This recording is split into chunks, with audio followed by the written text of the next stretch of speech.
Hello students, आज हम political science chapter 1 power sharing के इम्पोर्टेंट क्वेश्चन देखेंगे। 2 मार्क्स का वेटेज दिया है इसका ब्लूप्रिंट में। एंड आपका 2026 के लिए जो भी इम्पोर्टेंट एक्सरसाइज है वो देख लेते हैं। Belgium share its border with all of the following countries except Netherlands, Germany, France और लक्सेमबर्ग के साथ बेल्जियम अपनी बॉर्डर शेयर करता है, स्विट्ज़रलैंड के साथ नहीं करता है। जो रियल में बॉर्डर शेयर करेगा वो लक्सेमबर्ग, नीदरलैंड, जर्मनी, फ्रांस। स्विट्ज़रलैंड के साथ वो नहीं करता है अपनी border share. What is the capital of Belgium? Brussels. Belgium का जो कैपिटल है वो ब्रुसेल्स है। बाकी ये जितने भी ऑप्शन दिए हुए हैं ये बेल्जियम में ही आते हैं, बट जो बेल्जियम का कैपिटल है वो क्या है? Brussels. What percentage of Belgium's population speaks Dutch? तो बेल्जियम में देखिए क्या था, अलग अलग जो लोग थे लिंग्विस्टिक ग्रुप्स थे, यानी कि लैंग्वेज वो अलग अलग बोलते थे और इसी वजह से पावर शेयर हुई थी लैंग्वेज के बेसिस पे। तो जो डच स्पीकिंग थे वो मेजॉरिटी में थे 59%।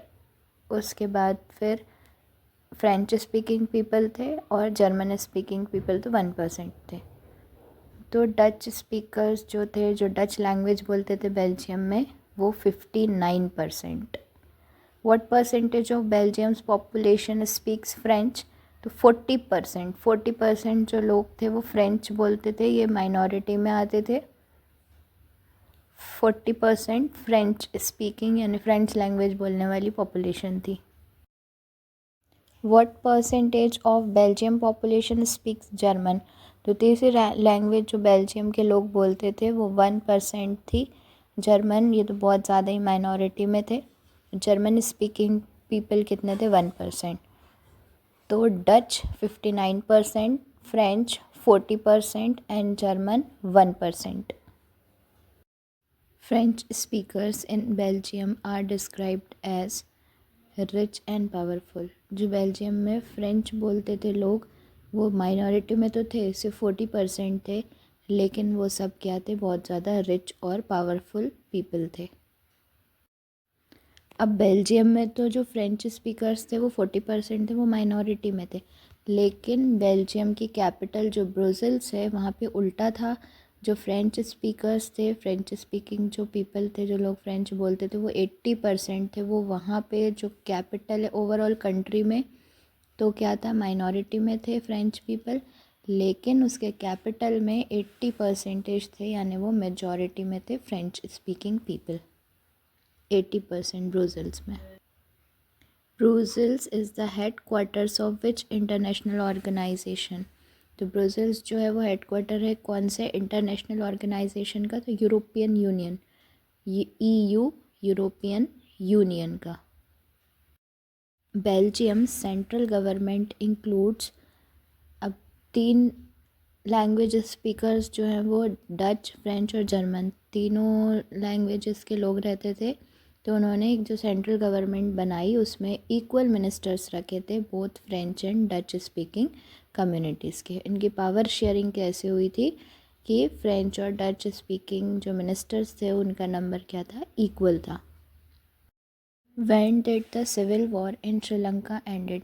श्रीलंका में सिन्हाला स्पीकर्स और तमिल स्पीकर्स के बीच में जो था वो वॉर हो गया था। सिविल वॉर यानी कंट्री के अंदर ही वॉर हो जाता है, लोगों के बीच में बहुत ज़्यादा जो है वो लोग आपस में ही लड़ने लगते हैं। तो सिविल वॉर कब ख़त्म हुआ था श्रीलंका में? वह एंडेड कब हुआ था? 2009। Sri Lanka gained independence in, Sri Lanka ने को इंडिपेंडेंस कब मिली थी? 1948 में। 1948। Which is the correct percentage of Sinhala speakers in Sri Lanka? अब श्रीलंका में सिन्हाला स्पीकर्स जो थे वो मेजॉरिटी में थे और कितने थे? 74%। तमिल स्पीकर्स भी थे, सिन्हाला स्पीकर्स भी थे, तमिल माइनॉरिटी में, सिन्हाला मेजॉरिटी में and 74%। Tamil speakers in Sri Lanka makeup what percentage of the population? तो तमिल स्पीकर्स माइनॉरिटी में थे, यानी कम थी उनकी पॉपुलेशन जो तमिल बोलते थे, और वो सिर्फ कितने थे? 18%। कितने? 18%। Which countries experience conflicts between linguistic या एथनिक ग्रुप्स। हमारे एनसीईआरटी में 2 केस दिए हुए 2 कंट्री के, जिसमें अलग अलग लैंग्वेज बोलने वाले लोगों के बीच में बहुत ज़्यादा लड़ाइयाँ हुई थी, क्योंकि मेजॉरिटी वालों की गवर्नमेंट थी और वो माइनॉरिटी वालों के लिए कुछ भी नहीं करते थे, सिर्फ मेजॉरिटी वालों के लिए करते थे। तो वो 2 कंट्रीज़ हैं Sri Lanka and Lebanon. Sri Lanka and Lebanon. Power shared among government at different level is called.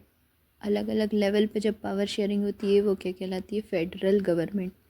Central government, फिर स्टेट गवर्नमेंट, फिर लोकल गवर्नमेंट, ये लेवल पे होती है power shared at different level, federal government. Power shared among different organs of government is known as separation of power. जब भी different organs of government के बीच में अगर पावर शेयरिंग हो रही है तो वो क्या कहलाता है? Separation of power. Power shared by different social groups is known as community government. अलग अलग सोशल ग्रुप्स के बीच में अगर पावर शेयर हो रही है तो क्या कहलाता है? Community government. Power shared by 2 और more political parties is known as coalition government.